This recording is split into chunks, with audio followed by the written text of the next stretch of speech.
आज हम लोग पढ़ेंगे कोई कुछ होगा या फिर बनेगा, इन सेंटेंसेस को हम लोग कैसे बनाएंगे। जैसे हम लोग कहते हैं कि मैं एक डॉक्टर बनूंगा, आपका भाई एक क्रिकेटर बनेगा, या फिर भारत का भविष्य उज्जवल होगा। तो इन सभी सेंटेंसेस को कैसे बनाएंगे, चलिए देखते हैं। सबसे पहले हम लोग लिखेंगे उसमें सब्जेक्ट, उसके बाद विल,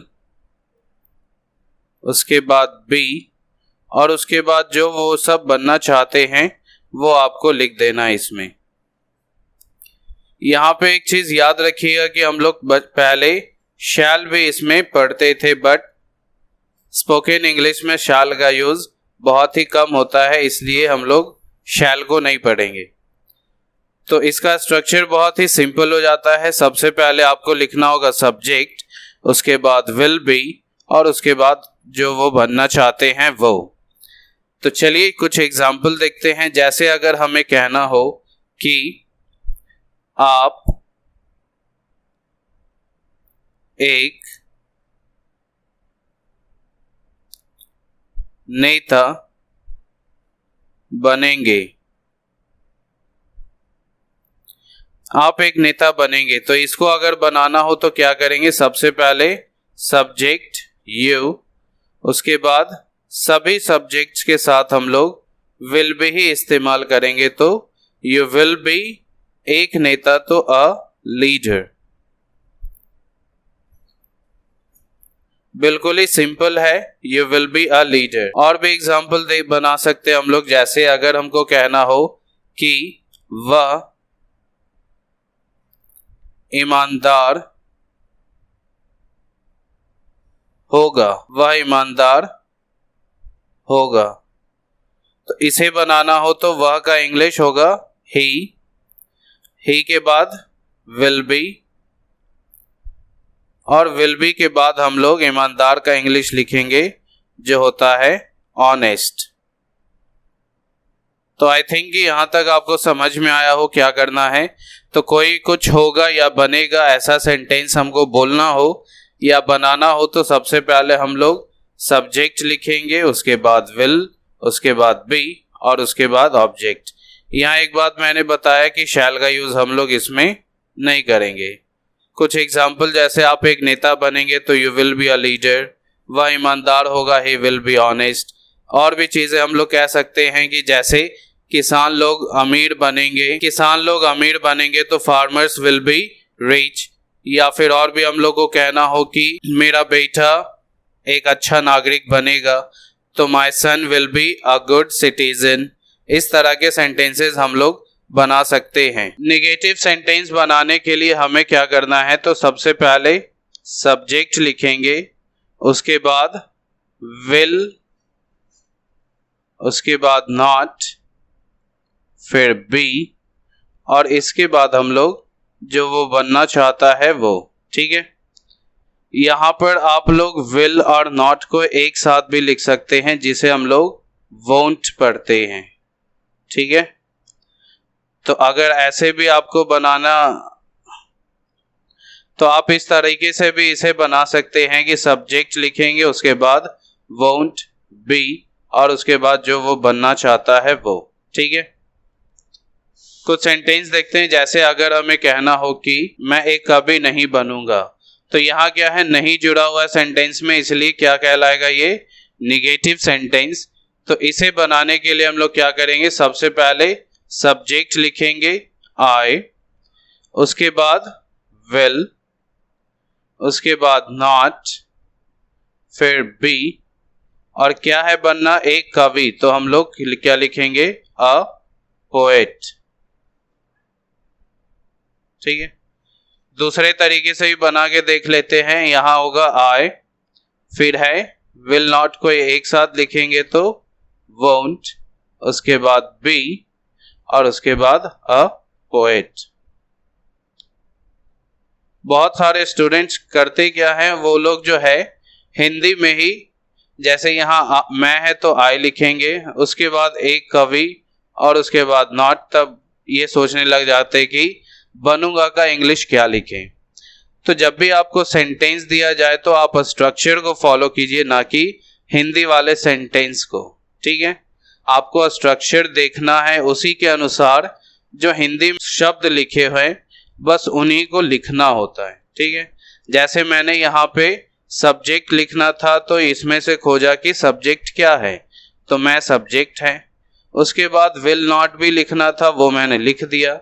उसके बाद यहाँ सवाल था कि क्या बनेगा, तो एक कभी, और नहीं भी है तो नॉट तो हमने लगा ही दिया। तो क्या बनेगा, एक कभी, तो उसका हमने इंग्लिश लिख दिया अ पोएट। तो इस तरीके से बिल्कुल रिलैक्स होके बनाना है। बहुत लोग छोटे छोटे सेंटेंस में ही बहुत टेंशन लेते हैं, तो टेंशन नहीं लेना है, आराम से बनाना है। चलिए एक सेंटेंस और देखते हैं। जैसे अगर हमें कहना हो आपका भाई एक क्रिकेटर नहीं बनेगा, तो अगर इसे हम लोग बनाएंगे तो क्या करेंगे, सबसे पहले सब्जेक्ट, सब्जेक्ट में है आपका भाई, तो इसका इंग्लिश हो जाएगा योर ब्रदर। ठीक है, उसके बाद वोंट भी लिखना है तो वो लिख देंगे वोंट बी, और उसके बाद क्या करना है, क्या बनेगा वो लिखना है, तो एक क्रिकेटर, तो उसका इंग्लिश हो जाएगा अ क्रिकेटर।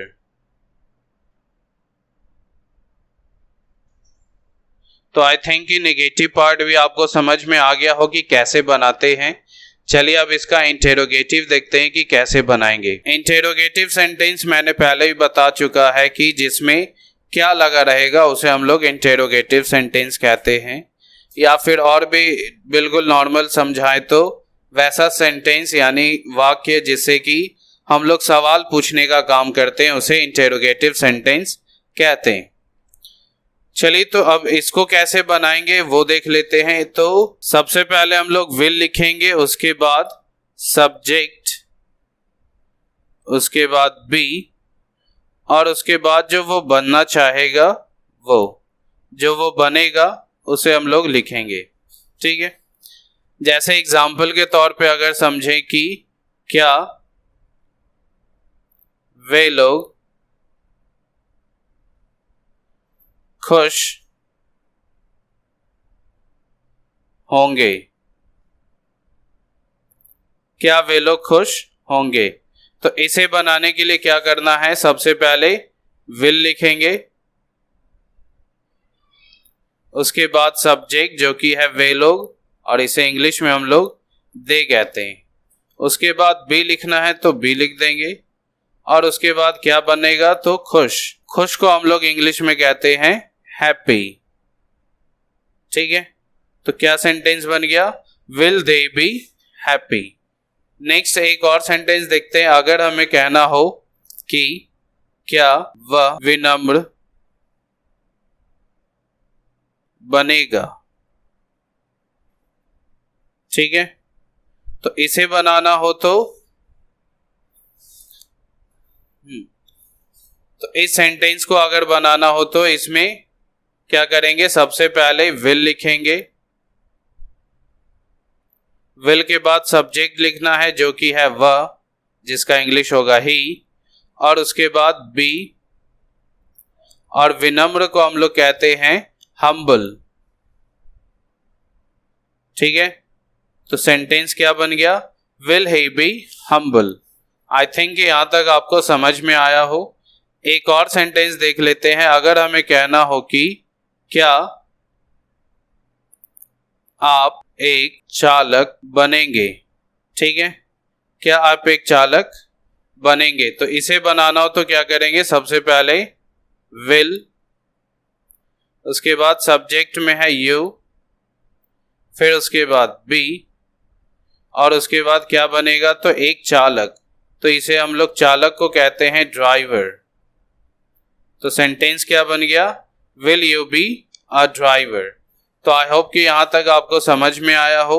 अब हम लोग देखेंगे इंटेरोगेटिव के साथ नेगेटिव, यानी कि ऐसे सेंटेंसेस को बनाएंगे जिसमें कि क्या भी रहेगा और नहीं भी रहेगा। ऐसे सेंटेंस को बनाने के लिए अभी हमने कहा था कि विल नॉट को एक साथ लिखते हैं तो क्या बनता है, वोंट। ठीक है, तो सबसे पहले वोंट लिखेंगे, उसके बाद सब्जेक्ट और उसके बाद बी और उसके बाद जो वो बनेगा वो लिख देना है। ठीक है, तो अगर हमें सेंटेंस बनाना हो कि क्या वह उदास नहीं होगी, क्या वह उदास नहीं होगी, तो सबसे पहले क्या लिखेंगे, वोंट। उसके बाद सब्जेक्ट क्या है, वह, और ये लड़की के लिए यूज हो रहा है इसलिए शी, तो वोंट शी। उसके बाद बी लिखेंगे और क्या होगी, तो उदास, इसलिए उदास का इंग्लिश क्या होगा, सैड। तो सेंटेंस बन गया वोंट शी बी सैड। ठीक है, एक और सेंटेंस देखते हैं। अगर हमें कहना हो क्या आप लोग समझदार नहीं बनेंगे, तो इसे बनाने के लिए क्या करेंगे, सबसे पहले वोंट लिखना है। उसके बाद सब्जेक्ट में है आप लोग, तो इसका इंग्लिश हो जाएगा यू। उसके बाद बी लिखना है तो बी लिख देंगे, और समझदार को हम लोग इंग्लिश में कहते हैं सेंसिबल। तो क्या सेंटेंस बन गया, वोंट यू बी सेंसिबल। तो इस तरीके से और भी बहुत सारा सेंटेंस बनाया जा सकता है। तो जो मैंने बुक रिकमेंड किया था, अगर आपके पास वो हो तो आप देखिएगा, उसमें इससे रिलेटेड बहुत सारा एक्सरसाइज दिया हुआ है, तो वहां से आप प्रैक्टिस कर सकते हैं। और अगर आपके पास वो बुक नहीं है तो आप कमेंट बॉक्स में बता दीजिएगा, मैं क्वेश्चंस आपके लिए वहां पे अपलोड कर दूंगा। तो आई होप कि यहाँ तक आपको सभी चीज समझ में आ गए हों। तो इसका जो भी मैंने आज बताया है, इन सभी का रिवाइज कीजिए और पिछले क्लासेस को भी देखते रहिएगा कि उसमें क्या पढ़ाया गया था। नेक्स्ट वीडियो में मैं देयर के बारे में बताऊंगा कि देयर का यूज कैसे किया जाता है और हम लोग कब देयर का यूज करते हैं। ठीक है, तो मिलते हैं नेक्स्ट वीडियो में। जय हिंद, धन्यवाद।